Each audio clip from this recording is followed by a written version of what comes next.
There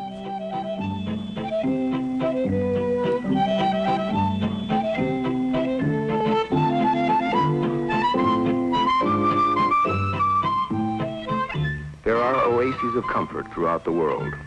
However, the Earth offers few pleasures for most of its inhabitants. For his 10,000 years of grubbing a living off the planet, man has found life for the most part to be cruel. Disenchantment abounds, fatigue, hunger, and cold. However, nature, almost as an afterthought, softened her terms. She sprinkled the harsh earth with a variety of plants, each offering momentary escape, a passport from reality. Their protective effects have been known since the time of the ancients. In virtually any of the hot countries of the world, where the soil is fertile and farmers still employ the oldest methods of cultivation, flourishes a plant scientifically known as Papaver somniferum, more commonly known as the opium poppy. Its pods contain a milky fluid that for centuries provided the raw material for one of the most demoralizing and dissipating vices in the world. Known as far back as 4000 BC, use of opium historically centered on the Mediterranean. Eventually, Arab and Persian traders introduced the mystic wonders of the poppy to all the communities with whom they bartered. By the 16th century, India was cultivating it. In the 17th century, China discovered the euphoric delights that came from smoking it. Opium dens, set back in sinister alleys, flourished throughout the Far East. Even though millions of Chinese were thrust into moral and physical degradation, the use of opium was actually romanticized in literature by Edgar Allan Poe, Thomas de Quincey, and Samuel Taylor Coleridge, all brilliant writers, and each an opium taker. Its use had become such a problem in China that the emperor issued edict after edict forbidding its import. In spite of this, in the 1800s, British and American sea captains bought shiploads of opium at the great auctions in Calcutta and traded them illicitly at Chinese seaports. Then the emperor cracked down. In 1838, in one haul, he confiscated $6 million worth of opium from the British ships at Canton.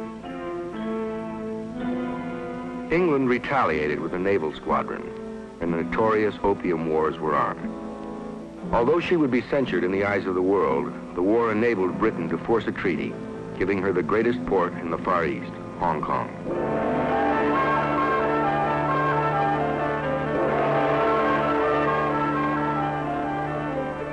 As well as unrestricted opium trade for her enterprising sea captains. Then, in the 19th century, a German refinement. Through a relatively simple chemical process, raw opium was transformed into morphine base. In 1898, another refinement from Germany. From morphine base came the derivative, heroin. It took at least 60 centuries to bring poppy's euphoric effects from the cradle of civilization all the way to the opium pipes in Canton. But within only a few decades, modern science was able to funnel the poppy's impact straight into the central nervous system in one cool blast. Today, thousands of prisons and hospitals all over the world are crowded with patients who have experimented with the poppy's final derivative and who have become addicted to it. Its astronomical profits on the street corners of the Ginza in Tokyo, the Piccadilly Circus in London, and the Great White Way in New York have made it the world's #1 illicit commodity. A deck of heroin sold on a metropolitan sidewalk is the final transaction in a long series of closely guarded, clandestine operations. Charles Siragusa, former Deputy Commissioner of Narcotics, has first-hand knowledge of all of them. The illicit narcotic traffic, the route of it is not quite as complex as it would appear. Turkey still remains as the principal source of the raw material, which is opium. The opium is then processed into morphine base, sometimes in Turkey, other times in Syria and Beirut and Lebanon. The French now have control of the Lebanese market. They've been associated with them in all sorts of illicit international rackets for many years. the Lebanese, the sell the morphine base to the French. These French Corsicans, who have had the traditional ties with them for many, many years, arranged for the smuggling of the morphine base into France. Marseille is the capital of the Corsican underworld for all of France. Once in Marseille, chemists take over, converting morphine base into heroin. This is the most difficult phase of the entire industry. Skilled chemists are not easy to find. A Turkish farmer sells 10 kilos of raw opium, or about 22 pounds, for $350 on the black market. Through conversion, it is reduced to 1 kilo of heroin, now worth $3,500. Now they've got to sell the heroin. The ones with the customers in the United States are the mafia hoods, mostly in New York City, Chicago, the West Coast. Heroin, in its relatively pure form, enters the United States in a variety of ways. The Port of New York is by far the most common route and is the main target for Narcotic Bureau investigators working hand in hand with customs inspectors. An estimated 2 tons of pure heroin is annually smuggled into the States, and it's considered a good year when the inspectors manage to intercept 100 pounds of it. Smuggling is a fine art, and the Corsicans are considered to be the finest practitioners in the world. Today, the automobile is a favorite hiding place, and there is hardly a part of the chassis or body that is not, at one time or another, offered concealment for big heroin shipments. The second major port of entry into the United States is the Mexican border.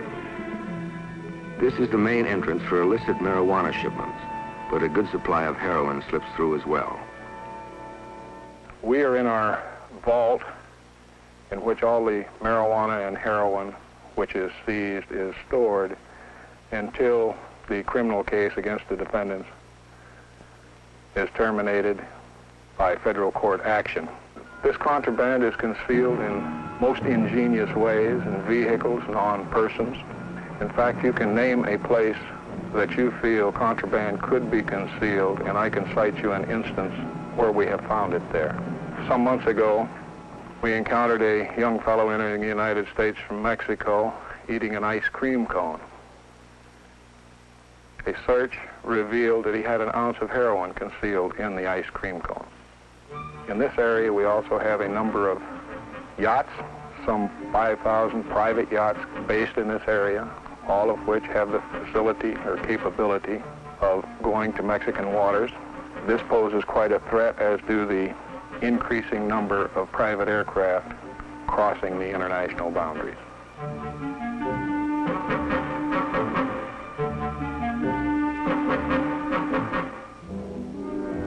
Once the heroin reaches its American distributors, it is blended with milk sugar and is cut at least one more time by the peddler himself.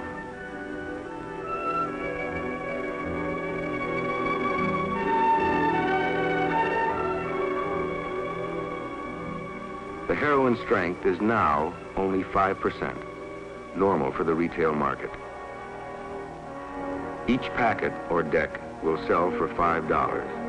Thus, the original 22 pounds of raw opium, sold by a Turkish farmer for $350, is eventually worth on the sidewalks of Manhattan over $410,000, and in a panic, $500,000.